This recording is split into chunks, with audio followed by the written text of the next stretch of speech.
KTV Originals।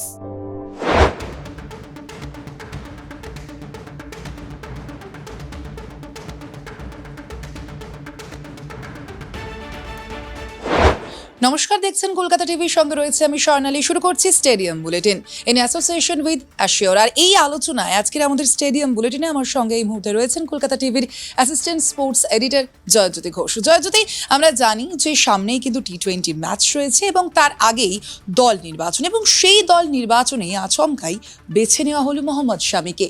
কেন জানতে চাইবো তাকে বেছে নেওয়ার কি কারণ, এবং তিনি কি সম্পূর্ণ ফিট বর্তমানে? দেখো স্বর্ণালী, গতকাল দল নির্বাচন হয়েছে আমরা জানি, এবং দল ইতিমধ্যে প্রত্যেকেই জেনে গিয়েছেন, তাই দল নতুন করে আর বলছি না, পরে আসছি আমি দলের পুরো বিশ্লেষণে। তবে মোহাম্মদ শামি এই নামটা কিন্তু মানে বর্ডার গাভাস্কার সিরিজ শুরু হওয়ার আগে থেকে ট্রেন্ডিং। মানে বর্ডার গাভাস্কার সিরিজে আমরা দেখবো থার্ড টেস্টে নয়তো ফোর্থ টেস্টে, এরকম একটা অনুমান আমরা প্রত্যেকে করছিলাম, কিন্তু অবশেষে তিনি যাননি এবং বাংলার হয়ে দেখা গিয়েছে তাকে ঘরোয়া ক্রিকেট খেলতে। তবে এবার বোধহয় বিসিসিআই থেকে চাপটাও আসছে, যে আমরা জানি যে জসপ্রীত বুমরা কি মানে স্ট্যাটাস, তার চোট রয়েছে, পিঠে অসহ্য যন্ত্রণা রয়েছে, তিনি আদৌ খেলবেন কিনা। তাই মোহাম্মদ শামিকে খেলতে হবে। মানে একজন বোলার যদি চলে যায়, মানে মেইন স্ট্রিম বোলার, তাহলে সেটার বিরাট একটা ভ্যাকিউম তৈরি হয়। মোহাম্মদ শামি যদি চ্যাম্পিয়ন্স ট্রফি খেলেন তাহলে সেটা কিছুটা হলেও সেটা ফিল আপ হবে। তবে এখন প্রশ্ন হচ্ছে মোহাম্মদ শামি কতটা ফিট রয়েছেন। এটা নিয়ে কিন্তু এর আগে কিছুদিন আগেও রবি শাস্ত্রীকে বলতে শোনা গিয়েছে যে যারা মনিটর করছে, যে বিসিসিআই মেডিকেল টিম মনিটর করছে, এনসিএ যে দেখছে মোহাম্মদ শামিকে, তাদের রিপোর্ট কোথায়, তারা কি বলছেন।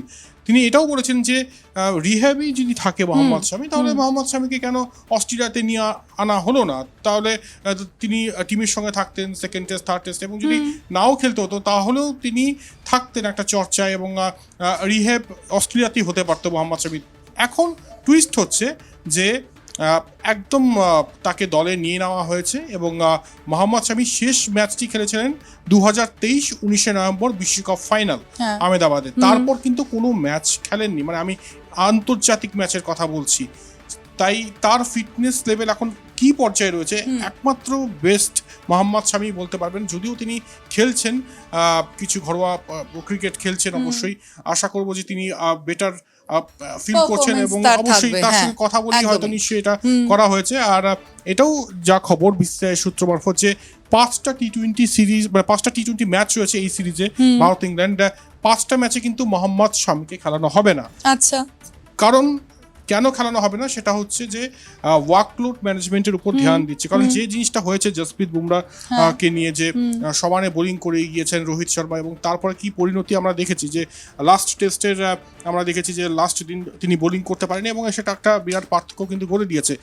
এই জিনিসটা যাতে মোহাম্মদ শামির ক্ষেত্রে না হয়, যাতে তিনি একদম ফিট এবং সুস্থ থাকেন চ্যাম্পিয়ন্স ট্রফি, যেটা 19 ফেব্রুয়ারি থেকে শুরু হচ্ছে। তাই বিসিসিআইয়ের চিন্তা ভাবনা, যেটা সূত্রের খবর, যে T20 সিরিজ শুরু হচ্ছে 5 ম্যাচে, সেখানে কিন্তু সব ম্যাচে মোহাম্মদ শামিকে খেলানো হবে না।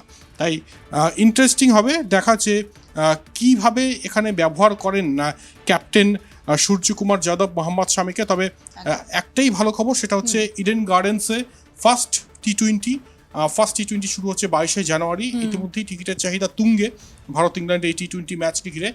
ঘরের মাঠেই, মানে ইডেন গার্ডেন্স তো বলা যেতে পারে মোহাম্মদ শামির ঘরের মাঠ, সেই মাঠেই কামব্যাক করতে চলেছেন মোহাম্মদ শামি। সেক্ষেত্রে তুমি যদি এই মাত্রই কিন্তু এই মোহাম্মদ শামির আলোচনা প্রসঙ্গেই কিন্তু তুমি যেটা বলছিলে যে ভারতীয় দলের কি পরিবর্তন হয়েছে, সেই বিষয়টা নিয়ে কিন্তু তুমি বলবে। তো সেক্ষেত্রে সেই প্রশ্নটাই পরবর্তী প্রশ্ন থাকবে, যে ভারতীয় দলের অভ্যন্তরীণ কি পরিবর্তন হলো। আমি বেস্ট হচ্ছে যে পুরো টিমটা একবার বলে দিচ্ছি, যে গতকাল যে দল নির্বাচন হয়েছে কে কে রয়েছেন দলে সেটা একবার বলে দিচ্ছি। সূর্যকুমার যাদব, সঞ্জু স্যামসন, অভিষেক শর্মা, তিলক ভার্মা, হার্দিক পান্ডিয়া, রিঙ্কু সিং, নীতিশ কুমার রেড্ডি, অক্ষর প্যাটেল ভাইস ক্যাপ্টেন, হর্ষিত রানা, অর্শদীপ সিং, মোহাম্মদ শামি, বরুণ চক্রবর্তী, রবি বিষ্ণই, ওয়াশিংটন সুন্দর, ধ্রুব জুরেলকে নেওয়া হয়েছে। যে পরিবর্তনগুলো হয়েছে এখন এক এক করে আসবো। প্রথম পরিবর্তন হচ্ছে শুভমান গিল দলে নেই। তিনি কেন নেই তার পারফরমেন্সের জন্য তাকে কি দল থেকে বাইরে রাখা হয়েছে, নাকি এটা বিশ্রাম দেওয়া হলো শুভমান গিলকে, কারণ সামনে আমরা জানি যে চ্যাম্পিয়ন্স ট্রফি রয়েছে? এর উত্তর সিলেকশন কমিটির যিনি চেয়ারম্যান তিনি দিতে পারবেন। এবং শুভমান গিল, যেটা মনে করা হচ্ছে শুভমান গিল হয়তো রেস্ট চেয়েছেন, সেই জন্য তাকে এই দলে রাখা হয়নি। তবে উল্লেখযোগ্যভাবে অক্ষর প্যাটেল ভাইস ক্যাপ্টেন, এখানে কিন্তু পরিষ্কার যে শুভমান গিল, যিনি এর আগে T20 ফরম্যাটে ভাইস ক্যাপ্টেন হয়েছিলেন, এবং তাকে সরিয়ে অক্ষর প্যাটেলকে ভাইস ক্যাপ্টেন করে দেওয়া মানে এটাও পরিষ্কার বুঝিয়ে দেওয়া যে আমরা কিন্তু সাবস্টিটিউট খুঁজে নিচ্ছি, তুমি যদি পারফর্ম না করতে পারো তাহলে কিন্তু সাবস্টিটিউটও রয়েছে। তাই শুভমান গিলের ব্যাট কথা বলবে এটুকু আমরা আশা রাখি, তিনিও আশা রাখেন যেটা টেস্ট ম্যাচে হয়েছে তিনি স্টার্ট করেছেন সেটাকে কনভার্ট করতে পারেননি, সেটা যেন সাদা বলের ক্রিকেটে না হয়। এবং সামনে যে সুযোগগুলো পাবেন শুভমান গিল, আশা রাখবো ওয়ানডে সিরিজে তিনি সুযোগ পাবেন, সেই সুযোগগুলো যথার্থ এনক্যাশ তিনি করবেন এটুকু আশা রাখি। পয়েন্ট নাম্বার 2, ঋষভ পান্থকে কেন নেওয়া হলো না? ঋষভ পান্থের জায়গায় এখানে দেখা গেল ধ্রুব জুরেল এসছেন, অবশ্যই ভালো মুভ, কিন্তু ঋষভ পান্থ এখনও কিন্তু যে কোনো দিন T20 ম্যাচে ভয়ঙ্কর হয়ে উঠতে পারেন। আমরা যদি দেখি মানে লাস্ট টেস্ট ম্যাচের একদম লাস্ট ইনিংসে তিনি যেভাবে ব্যাটিং করেছেন, 184 স্ট্রাইক রেটে ব্যাটিং করেছেন, মানে মনে হচ্ছিল যে টেস্ট ম্যাচ নয়, লাল বলে T20 চলছে, এবং ঋষভ পান্থ কান্ডারি হয়ে দাঁড়িয়েছিলেন। সেই ঋষভ পান্থকে কিন্তু দলে নেওয়া হয়নি। তাই এটাও ধোঁয়াশা, বিশ্রাম, নাকি ঋষভ পান্থ যেহেতু টানা এই বর্ডার গাভাস্কার সিরিজে সেভাবে ইম্প্যাক্ট ফেলতে পারেননি, সেই জন্য কি একটা বার্তা দেওয়া? তাই এটা কিন্তু একটা গেমও চলছে বিসিসিআইয়ের তরফ থেকে মনে হচ্ছে। আরেকটা পরিবর্তন, সেটা হচ্ছে নীতিশ কুমার রেড্ডি রমনদীপ সিংকে রিপ্লেস করছেন। রমনদীপ সিং KKR-এর ক্রিকেটার, এবং নীতিশ কুমার রেড্ডি যথেষ্ট ভালো পারফরমেন্স দিয়েছেন, বর্ডার গাভাস্কার সিরিজও দিয়েছেন। এর আগে তুমি যদি দেখো Bangladesh, India, south Africa T20 সিরিজও কিন্তু তিনি সফল। তাই এটাই বলার যে রমনদীপ সিংয়ের জায়গায় নীতিশ কুমার রেড্ডি। তবে উপরের যে দুটো পরিবর্তন, শুভমান গিল এবং ঋষভ পান্থ, এই পরিবর্তন সম্পর্কে একটা কথাই বলতে হয় লালমোহন গাঙ্গুলির ভাষায়, হাইলি সাসপিশিয়াস। অর্থাৎ বোঝাই যাচ্ছে যে এদের কেন পরিবর্তন করা হলো তা কিন্তু সিলেকশন কমিটি তারাই বলতে পারবে, যদিও তাদের পক্ষ থেকে কি বলা হবে অবশ্যই সেদিকে আমাদের নজর তো থাকবেই। কিন্তু তার পাশাপাশি যে পরবর্তী প্রশ্নটায় আসবো জয়জ্যোতি, যে রোহিত শর্মা এবং বিরাট কোহলি, তাদের জন্য কি কোনো বার্তা দিতে চলেছে বিসিসিআই? কারণ আমরা জানি, আমরা দেখেছি একেবারে যে বর্ডার গাভাস্কার যে ট্রফি ছিল সেই ম্যাচে কিন্তু আমরা দেখেছি যে তাদের দুজনের পারফরমেন্স নিয়ে কিন্তু বিভিন্ন প্রশ্ন উঠেছিল। সেক্ষেত্রে তাদের জন্য কি কোনো বার্তা দিতে চলেছে বিসিসিআই? দেখো, যেটা জানা যাচ্ছে যে বিসিসিআই কোর কমিটির মধ্যে কিন্তু একটা বৈঠক হয় এই দুজনকে নিয়ে, পার্টিকুলারলি এই দুজনকে নিয়ে, এবং মনে করা হচ্ছে, এটাই সূত্র যেটা বলছে, সব ঠিকঠাক থাকলে সূত্র সঠিক কথাই বলবে, সূত্র যেটা বলছে যে এই দুজন ক্রিকেটারকে মানে এরা তো মানে সব কিছু অ্যাচিভ করে ফেলেছেন অলরেডি, কিন্তু বিগত যদি কয়েকটা ইনিংস দেখি, রোহিত শর্মার ক্ষেত্রে 15টা ইনিংসে একটা অর্ধশত রান, বিরাট কোহলির যদি দেখি মানে টেস্ট এভারেজে নিচে নেমে এসছে, তাই তাদেরকে হয়তো বলা হবে যে তোমরা ডোমেস্টিক ক্রিকেট খেলো। রঞ্জি ট্রফি আমরা জানি 23শে জানুয়ারি থেকে শুরু হচ্ছে, সেই রঞ্জি ট্রফিতে যাতে খেলে এই দুজন, সেটার জন্য হয়তো বলা হবে বিসিসিআই তরফ থেকে। আমি একটু জানিয়ে রাখি, 2012 সালে শেষবার বিরাট কোহলি রঞ্জি ট্রফি খেলেছিলেন, এবং 2015-তে শেষবার ঘরোয়া ক্রিকেট খেলেছিলেন রোহিত শর্মা। এরপর কিন্তু কোনো ঘরোয়া ক্রিকেট খেলেন এই দুজন, কারণ 3টি ফর্মেটেই খেলতে হয় এই দুই ক্রিকেটারকে, তাই সময় হয়তো পাওয়া যায় না, সেই জন্য বিসিসিআইয়ের তরফ থেকে কিন্তু তাদেরকে ছাড় দেওয়া হয়েছিল। তবে এবার বিসিসিআইয়ের তরফ থেকে এই বার্তাটা হয়তো যেতে চলেছে। আরও একটা কারণ, ভারত নিউজিল্যান্ড সিরিজ আমরা দেখেছি, মানে বর্ডার গাভাস্কার সিরিজের আগে, সেই সিরিজে ভারতীয় ব্যাটাররা কিন্তু কলাপস করেছে। যদি তুমি স্পিন খেলতে না পারো, মানে ভারতীয় ব্যাটারদের যেটা শক্তি ছিল তারা স্পিন খেলতে পারতেন, নিউজিল্যান্ড সিরিজে আমরা দেখেছি যে তারা স্পিনও খেলতে পারেনি এবং বুমেরাং হয়ে গিয়েছে স্পিনিং উইকেটে, মানে ভারত হেরেছে 3-0 ব্যবধানে। তাই ভারতকে যদি সেই পুনরায় নিজের জায়গায় ফিরতে হয় তাহলে স্পিন খেলতে হবে, এবং যে জায়গায় লু ফলসগুলো রয়েছে সেগুলো রিপেয়ারিং করতে হবে, এবং সেটা অস্ত্র একটাই, সেটা হচ্ছে ডোমেস্টিক ক্রিকেট খেলা। সুনীল গাভাস্কার বারবার বলেছেন, এতটাই বিরক্ত হয়ে গিয়েছেন যে আমার কথা, মানে তিনি বলেছেন যে আমার কথা তো আর কেউ শোনে না, সুতরাং বলে আর লাভ নেই। তাই আমার মনে হচ্ছে সুনীল গাভাস্কারের কথাটা এখন বিসিসিআই যারা নির্বাচক কমিটিতে রয়েছেন তারা শুনেছেন, এবং সেই বার্তাটা সম্ভবত রোহিত এবং বিরাটকে দিতে চলেছেন নির্বাচকরা। একেবারেই, অবশ্যই সেদিকে তো আমাদের নজর থাকবে যে তাদের উদ্দেশ্যে কি বার্তা থাকে বিসিসিআই এর। তার পাশাপাশি যে বিষয়টা জানতে চাইবো তোমার কাছে জয়জ্যোতি, যে কে এল রাহুল সম্পর্কে কি কোনো নতুন আপডেট রয়েছে? দেখো, গতকাল আমরা অলরেডি কলকাতা টিভিতে বলেছিলাম যে কে এল রাহুলকে বলা হয়েছে যে তুমি ওয়ানডে সিরিজ খেলবে। কে এল রাহুল এর আগে ছুটি চেয়েছিলেন পার্সোনাল রিজনে, কিন্তু তার ছুটি মঞ্জুর হয়নি। তিনি ওয়ানডে সিরিজ খেলবেন। ইন্ডিয়া ইংল্যান্ড সিরিজ যেটা হতে চলেছে সেখানে তিনি এখনও যেহেতু অফিসিয়াল অ্যানাউন্সমেন্ট হয়নি, তাই আমরা খুব সম্ভবত কথাটা বলি যে খুব সম্ভবত তিনি খেলবেন, কারণ বিসিসিআই তরফ থেকে তার সঙ্গে যে কমিউনিকেশন করা হয়েছে, যে কমিউনিকেট করা হয়েছে, তাতে বলা হয়েছে যে তোমাকে ওয়ানডে খেলতে হবে, কারণ সামনে চ্যাম্পিয়ন্স ট্রফি রয়েছে। সেখানে একটা গুরুত্বপূর্ণ ভূমিকায় কে এল রাহুলকে দেখতে চলেছে বিসিসিআই, এরকম কিন্তু একটা কথাবার্তা হয়েছে। তাই কে এল রাহুল ওডিআই সিরিজ খেলবেন এইটুকু তো বোঝা গেল। তবে আপাতত বিজয় হাজারের কোয়ার্টার ফাইনাল এবং রঞ্জি ট্রফিতে কিন্তু তিনি খেলছেন না, এই ছুটিটুকু মঞ্জুর করেছে বিসিসিআই। অর্থাৎ কি দাঁড়ালো, বিরাট রোহিতকে হয়তো খেলতে হতে পারে রঞ্জি ট্রফি, এবং অপরদিকে কে এল রাহুল বিসিসিআই তরফ থেকে যা বার্তা গিয়েছে যে ঘরোয়া ক্রিকেট থেকে তিনি ছুটি পেয়েছেন ঠিকই, তবে সামনে যে ভারত ইংল্যান্ড সিরিজ রয়েছে সেখানে প্রথমে মৌখিকভাবে বলা হয়েছিল তাকে সেই সিরিজে ছুটি দেওয়া হবে, তবে আপাতত ছুটি মঞ্জুর হচ্ছে না। এবং শুধু এটাই নয়, বিসিসিআইয়ের যে মিটিং হয় কোর কমিটি, সেখানে এটাও একটা সিদ্ধান্ত নেওয়া হয়েছে যে কোনো ক্রিকেটার নিজে থেকে কিন্তু সিদ্ধান্ত নিতে পারবে না যে কোন দ্বিপাক্ষিক সিরিজ তারা খেলবেন, কোন দ্বিপাক্ষিক সিরিজ তারা খেলবেন না। এই সিদ্ধান্তটা একমাত্র এবং শুধুমাত্র বিসিসিআই নেবে, নির্বাচক কমিটি নেবে। তাই এখন থেকে বেশ করা বিসিসিআই, এবং হওয়াটাও স্বাভাবিক, কারণ তুমি যদি পারফর্ম না করো তাহলে সেক্ষেত্রে একটা ইম্প্যাক্ট পড়ে। সেই ইম্প্যাক্টটা কিন্তু এই মুহূর্তে ধরা পড়ছে বিসিসিআই এর অফিসে। একেবারেই। তো সেক্ষেত্রে ক্রমানুসারে তুমি যেমনটা বলছিলে যে আমরা রোহিত শর্মাকে নিয়ে জানলাম, বিরাট কোহলিকে নিয়ে জানলাম, এবং এরপর কে এল রাহুলকে নিয়ে জানলাম, এবং এর পাশাপাশি যে প্রশ্ন তোমার কাছে থাকবে জয়জ্যোতি, সেটা হচ্ছে জসপ্রীত বুমরা কি এবার চ্যাম্পিয়ন্সের ট্রফি রয়েছে সেখান থেকে কি ছিটকে গেলেন কোনোভাবে, কি মনে হচ্ছে? দেখো, সবার এটাই প্রশ্ন যে জসপ্রীত বুমরার কি আপডেট। আমি একটু বলে রাখি যে এখনো পর্যন্ত যা খবর পাচ্ছি জসপ্রীত বুমরার, যে তার কিন্তু হাড় কিছু ভাঙেনি, মানে হাড় ভাঙেনি, তবে পিঠ ফুলে রয়েছে, একটা অংশ পিঠে ফুলে রয়েছে, এবং যার জন্য তিনি বল করতে পারছেন। আমরা দেখেছি যে শেষ টেস্ট ম্যাচের শেষ দিনও তিনি বল করতে পারেননি, যেখানে খুব দরকার ছিল তাকে বল করাটা। এবং খুব স্বাভাবিক যে তার যা রান আপ, তিনি যেভাবে বোলিং করেন, যা ফলো থ্রু, তাতে একটা বিরাট এফোর্ট দিতে হয়, আর সেটার জন্য ফিটনেস তুঙ্গে থাকাটা ভীষণভাবে প্রয়োজন। আর জসপ্রীত বুমরাকে সেই জন্যই কিন্তু এর আগে বিসিসিআই তরফ থেকে বলা হয়েছিল যে সংরক্ষণ করে রাখা হবে, ওয়ার্কলোড ম্যানেজমেন্টের উপর ধ্যান দেওয়া হবে। তাই এটাই বলা যে বর্ডার গাভাস্কার ট্রফিতে শুধুমাত্র একটা নামই উজ্জ্বল, জসপ্রীত বুমরা। তিনি 32টি উইকেট নিয়েছেন, তাই ক্যাপ্টেনেরও কিছু করার ছিল না, তাকে দিয়ে ওভারের পর ওভার করিয়ে গিয়েছেন, এবং সেটার প্রভাবটা বোধহয় এখন আমরা বুঝতে পারছি। তাই এটাই বলার যে জসপ্রীত বুমরার যা খবর আরও একবার বলে দিচ্ছি যে তার পিঠের একটা অংশ ফুলে রয়েছে, তবে হাড় ভাঙেনি। তবে সম্ভবত তিনি 6 সপ্তাহ মাঠের বাইরে চলে যাচ্ছেন। 6 সপ্তাহ মাঠের বাইরে মানে কি ইকুয়েশন দাঁড়াচ্ছে, তিনি কিন্তু আইসিসি চ্যাম্পিয়ন্স ট্রফির প্রথম দিকের ম্যাচগুলো খেলতে পারবেন না। যদি খেলতে হয় তাকে, তাহলে সেমিফাইনাল ফাইনাল, যদি ভারত কোয়ালিফাই করে সেমিফাইনাল ফাইনালে। তাই এটাই দেখার যে কি আপডেট আসে, অফিসিয়াল স্টেটমেন্ট কি আসে বুমরাকে নিয়ে।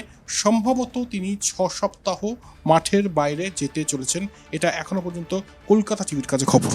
বেশ, যদি তার পাশাপাশি আমরা যে বিষয়টি আলোচনা করছিলাম যে রোহিত শর্মা এবং বিরাট কোহলিকে কিন্তু বিসিসিআই বার্তা দিতে পারে, কিন্তু তার পাশাপাশি বিসিসিআই এর ক্ষেত্রে এবার একটা প্রশ্ন করি তোমার কাছে জয়জ্যোতি, যে সেখানে কি প্রশাসনিক ক্ষেত্রে কোনো রদবদল হয়েছে? দেখো, একটা তো রদবদল আমরা জানতামই যে দেবজিৎ সাইকি আসছেন না জয়সার জায়গায়, আর আরেকটা পরিবর্তন, আজকে একটা মিটিং হয়, আজকে রবিবার, এবং সাধারণত কি হয়, যদি কোনো পজিশন ভ্যাকেট হয় তার 45 দিনের মাথায় সেই জায়গাটা পূর্ণ করতে হয়, বিসিসিআই এর কনস্টিটিউশন নির্দিষ্ট একটি সময়সীমা রয়েছে, সেই সময়সীমার মধ্যে পূর্ণ করতে হয়। এবং আজকে 43 দিন, 1 ডিসেম্বর থেকে যদি আজকে ধরি 43rd ডেতে একটা মিটিং হয়, এবং সেখানে আনুষ্ঠানিকভাবে জয়সার জায়গায় দেবজিৎ সাইকি আসেন, এবং যিনি ট্রেজারার ছিলেন আশিস শেলার, তার জায়গায় প্রত্যেজ ভাটিয়া আসেন। তো এই পরিবর্তন হয়েছে, আর এটাই আপডেট। বেশ, যদি তার পাশাপাশি এবার কিন্তু আমরা আলোচনায় আনবো ধোনিকে, মহেন্দ্র সিং ধোনি। অবশ্যই তাকে নিয়ে কিন্তু এবার প্রশংসায় পঞ্চমুখ হলেন যোগরাজ সিং। যোগরাজ সিং আমরা দেখেছি জয়জ্যোতি যে এর আগে তিনি কিন্তু সমালোচনা করেছেন মহেন্দ্র সিং ধোনির, আর এবার একেবারে উলটপুরাণ দেখা গেল যে তার প্রসঙ্গে প্রশংসায় পঞ্চমুখ হলেন তিনি। জানবো তোমার কাছে যোগরাজ সিং কি বলেছেন মহেন্দ্র সিং ধোনি সম্পর্কে। দেখো সোনালী, প্রথম কথা এটাই বলবো যে যোগরাজ যে কখন কি বলছেন যুবরাজ সিং এর বাবা নিজেও জানে না। যুবরাজ সিং নিজেও সাফাই দিয়েছেন তার বাবার হয়ে যে বাবা অনেক সময় আবেগপ্রবণ হয়ে অনেক কথা বলেন, তবে এবারে একদম স্টান্স বদলে ফেলেছেন। যোগরাজ সিং বলছেন, যিনি একটা সময় বলেছেন যে মহেন্দ্র সিং ধোনির জন্য তার ছেলের কেরিয়ার ধ্বংস হয়ে গিয়েছে, আরও 4-5 বছর খেলতে পারতো যুবরাজ সিং, কিন্তু সেই সুযোগটুকু দেননি মহেন্দ্র সিং ধোনি। এবারে বলছেন মহেন্দ্র সিং ধোনি দুর্দান্ত ক্যাপ্টেন, মোটিভেটেড ক্যাপ্টেন, এবং তিনি খুব সুন্দরভাবে উইকেট রিড করতে পারেন এবং বোলারদের সেইভাবে নির্দেশ দিতে পারেন যে কোন লেংথে বলটা ফেলতে হবে। তাই এটাই বলার যে সময় বদলায়, সব কিছুর পরিবর্তন হয়, ঋতুর পরিবর্তনের সঙ্গে সঙ্গে যোগরাজের মানসিকতারও বোধহয় পরিবর্তন হচ্ছে। যে যোগরাজ একসময় ধোনিকে ধিক্কার করতেন, মানে ধিকৃত ছিলেন ধোনি যার কাছে, তার কাছে এই মুহূর্তে যে সার্টিফিকেটটা পাওয়া যাচ্ছে সেটা সত্যি অবাক করে দেওয়ার মতো। সব থেকে বড় চমক 2025 জানুয়ারিতে আমার কাছে এটাই। একদমই, অবশ্যই আমাদের যে এই খেলা সম্পর্কে যে আলোচনা, সেই আলোচনার কিন্তু শেষ, কিন্তু আমাদের এই অনুষ্ঠান শেষ হয়নি এখনো পর্যন্ত। আমাদের এই অনুষ্ঠানে কিন্তু বিশেষ চমক রয়েছে এখন, কুইজ। আমি জেনে নেব জয়জ্যোতির কাছে যে আজকের কি প্রশ্ন রয়েছে। অবশ্যই সেই প্রশ্নের সঠিক উত্তর দিলেই কিন্তু আপনারা পেয়ে যাবেন অ্যাশিওর থেকে একটি গিফট। আমি জানবো জয়জ্যোতি তোমার কাছ থেকে যে ঠিক কি প্রশ্ন রয়েছে আজকের জন্য। আজকের প্রশ্নটা হচ্ছে যে আমি একজন সফল ভারতীয় ক্রিকেটার, খুব সফল ভারতীয় ব্যাটার, কোনো এক বিশ্ব চ্যাম্পিয়নশিপের আগে আমি ক্যাপ্টেন হব কিনা ঠিক ছিল না। আমার সঙ্গে আরও একজন ছিলেন যিনি ক্যাপ্টেন্সি দৌড়েছিলেন। প্রথম আমি আমার ক্যাপ্টেন্সি পাওয়ার ব্যাপারটা, মানে আমি ক্যাপ্টেন হচ্ছি সেই বিশ্ব চ্যাম্পিয়নশিপে, প্রথম খবরটা পাই আমার স্ত্রীর থেকে। আমি কে? আশা করব অনেকেই পারবেন, উত্তর দিয়ে দেবেন আগামীকাল সকাল 8টার মধ্যে। লাকি বিজেতা যিনি জয়ী হবেন তার নাম আমরা অবশ্যই বলবো স্টেডিয়াম বুলেটিনে, এবং অবশ্যই আপনারা যারা জিতবেন তারা অলরেডি অনেকেই পেয়েছেন, আরও পাবেন অ্যাশিওরের থেকে গিফট ভাউচার।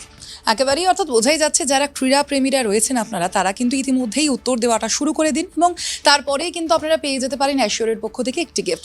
আগের সঙ্গে জয়জ্যোতি তোমার কাছে জানতে চাইবো আরেকটা গুরুত্বপূর্ণ বিষয়, যে আজকের এই দিনটা কি কারণে বিশেষ? তুমি বলেই থাকো, আমাদের এই আলোচনায় চলেই আসে বারংবার যে বিশেষ কি দিন আজকের। দেখো সোনালি, আজকের দিনে যেটা বিশেষ, মানে কেন আজকের দিনটা বিশেষ সেটার একটাই কথা বলবো, সেটা হচ্ছে যে আজকে ওয়েস্ট ইন্ডিজের প্রাক্তন অধিনায়ক রিচি রিচার্ডসনের জন্মদিন। এবং রিচি রিচার্ডসন নিয়ে একটা গল্প ছোট্ট করে বলি, যে রিচি রিচার্ডসনের আইডল যিনি ছিলেন, মানে যাকে আদর্শ মানতেন রিচি রিচার্ডসন, তিনি হচ্ছেন ভিভিয়ান রিচার্ডস। এই ভিভিয়ান রিচার্ডসকে একটা সময় 1992 ওয়ার্ল্ড কাপের কথা বলছি, যে ওয়ার্ল্ড কাপ খেলার অদম্য ইচ্ছা ছিল ভিভিয়ান রিচার্ডসের, সেই ওয়ার্ল্ড কাপের দলে রিচি রিচার্ডসন কিন্তু নেননি। তাই সেটাই বলার যে অনেক সময় কি হয়, তাকে গুরু মানছেন ঠিকই, কিন্তু সেইভাবে তিনি মানে তার ইমপ্লিমেন্টেশন দেখা যায় না, মানে কাজের ক্ষেত্রে বলছি। অথচ ভিভিয়ান রিচার্ডসের কথা বলতে গিয়ে এটা বলতেই হচ্ছে, 1992 ওয়ার্ল্ড কাপের ঠিক আগে যে ওয়ানডে সিরিজটা হয়েছিল সেখানে ভিভিয়ান রিচার্ডস কিন্তু লিডিং রান গেটার ছিলেন, এবং টেস্ট সিরিজ যদি বলি সেক্ষেত্রে সেকেন্ড হায়েস্ট, মানে রিচি রিচার্ডসন হায়েস্ট স্কোরার ছিলেন, এবং তারপরেই ভিভিয়ান রিচার্ডস ছিলেন। কিন্তু সেটা সত্ত্বেও কিন্তু ভিভিয়ান রিচার্ডসকে 1992 ওয়ার্ল্ড কাপে নেওয়া হয়নি। পরবর্তীতে কি দেখি আমরা, 1996-এ সেমিফাইনালটা মনে করে দেখুন, মানে সব কিছু তোলা থাকে উপরে, ভগবান সব কিছু দেখেন, ক্রিকেট দেবতা সেদিন হয়তো দেখেছেন যেটা করেছেন রিচি রিচার্ডসন। সেমিফাইনাল ম্যাচে ওয়েস্ট ইন্ডিজের একদম জেতা ম্যাচ হারেন, এবং শেষ বেলায় কিন্তু রিচি রিচার্ডসন চেষ্টা করেও অস্ট্রেলিয়ার বিরুদ্ধে সেমিফাইনাল ম্যাচটা জেতাতে পারেননি ওয়েস্ট ইন্ডিজকে। তাই এটাই বলার যে অনেক কাহিনী উঠে আসে দিস ডে দ্যাট ইয়ারে, আজকে এটাই ছিল স্পেশাল। একেবারেই যদি অবশ্যই আজকের আমাদের এই স্টেডিয়াম বুলেটিনের আলোচনা এখানেই শেষ। অবশ্যই আমাদের পরবর্তী এপিসোড দেখার জন্য অপেক্ষা করুন। আজ এ পর্যন্তই। দেখতে থাকুন কলকাতা টিভি, রাত দিন 7 দিন।